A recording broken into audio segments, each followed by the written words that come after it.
Hello again, guys. It's Barry with Barry's 8-track and classic car radio repair. And the unit that we're demonstrating today is for Jim in Porter Ranch, California. This is the Delco 2700 series, which was used in many years, many different types of cars, with the only difference from one car to another being sometimes the cosmetics and the knob style.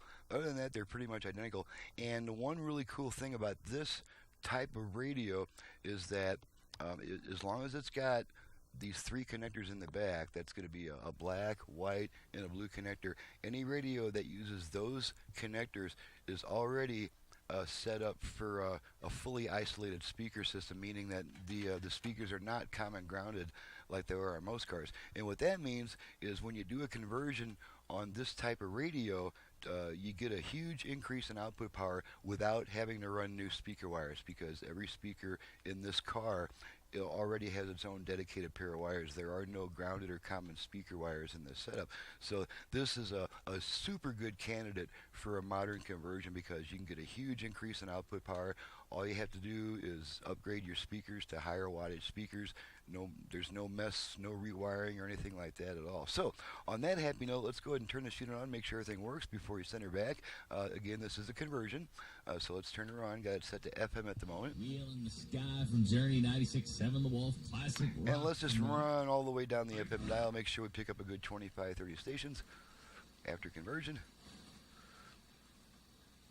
Marketplace is supported by Battelle, serving industry and government to ensure. Will speak into the lives. Same situation, but she brings those little.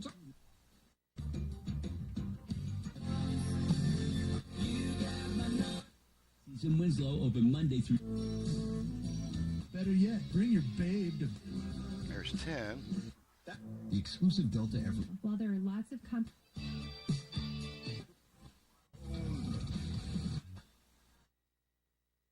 with this.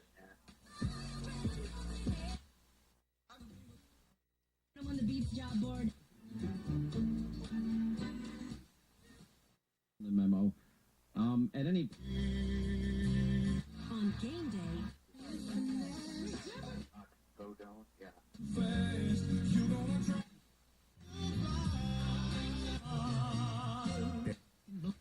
Okay, I stopped counting, but we're definitely somewhere between the 25 and 30 FM stations.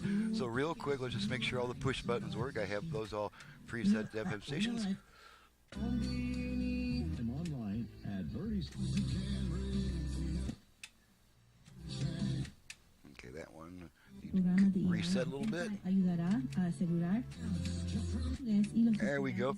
Okay, now we're going to make sure that the virtual balance and fader work. As I've mentioned in other videos, I do not reuse the original fader because they have a limited lifespan. They're self-destructive by design, and they're going to go out sooner or later. So you can adjust your front-rear fading and your left-right balance using only your tone control. I'm going to demonstrate that right now.